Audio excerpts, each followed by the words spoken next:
సాక్షి రాసింది నిజమైతే ఆంధ్రప్రదేశ్లో ప్రజా తిరుగుబాటే వస్తుంది. ఇప్పుడు 1,50,00,000 వైట్ రేషన్ కార్డులు ఉన్నాయి. అవి 10 లక్షలకి కుదించేయబోతున్నారన్నటువంటి కోణాన్ని ప్రొజెక్ట్ చేసుకొచ్చింది. దానికి ఫ్యామిలీ కార్డ్ అనే పేరుతో గేమ్ ఆడబోతోంది రాష్ట్ర ప్రభుత్వం అన్నటువంటిది. ఇప్పటికే 1,70,00,000 కుటుంబాలు వడపోసి 10.2 లక్షల మంది మాత్రమే ప్రభుత్వ పథకాలకు అర్హులని తేల్చింది అన్నట్టు. ఇది నాకు తెలిసి అంత సులభం కాదు, చేస్తారని నేను అనుకోను. చూడాలి. ప్రస్తుతం వీళ్ళు చెప్తున్నటువంటి లెక్క ఏంటంటే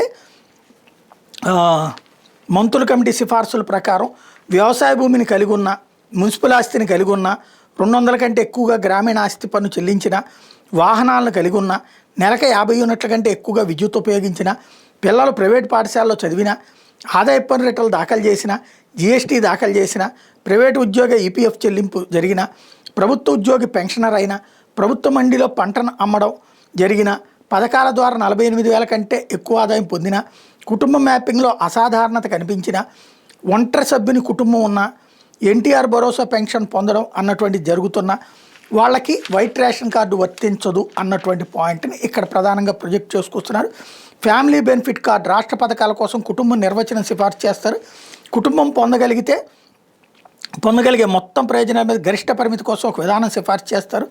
పథకాల కోసం సవరించిన ఆర్థిక అర్హత ప్రమాణాల సిఫార్సు, కుటుంబ డేటాబేస్, కుటుంబ కార్డు వినియోగాన్ని అధికారికం చేయడానికి ఫ్యామిలీ బెనిఫిట్ నిర్వహణ వ్యవస్థ ఎన్ని రూపొందిస్తారు అన్నటువంటిది హైలైట్ చేశారు. ఇందులో టోటల్గా ఏడాదికి 48,000 రూపాయల లోపు సంపాదించే వాళ్ళని తప్ప మిగతా వాళ్ళందరికీ తీసేస్తారని, అలాగే ఒక 10.5 లక్షల మంది అన్నటువంటిది.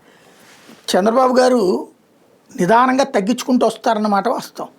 కానీ ఏకంగా 1,50,00,000 మందికి తగ్గిస్తారని నేను అనుకోను. 1,20,00,000 మందికి తగ్గిస్తారన్నది 1,40,00,000 మంది తగ్గించినట్టు ఇప్పుడు వీళ్ళు చెప్పినట్టయితే 1,50,00,000 ఉన్నాయి ఇప్పటికే. 10 లక్షల వరకే అంటే 1,40,00,000 మందికి తీసేయాలి. అప్పుడు పెద్ద తిరుగుబాటే వస్తుంది. అలా కాకుండా దశల వారీగా ఇప్పుడు ఇందులో ఆంక్షలు ఒక్కొక్కటి దశల వారీగా తీసుకురావాలి. కానీ అప్పటికే ఎలక్షన్స్ దాకా చేసుకుంటూ పోవాల్సి ఉంటుంది. ఏం జరుగుతుందో చూద్దాం.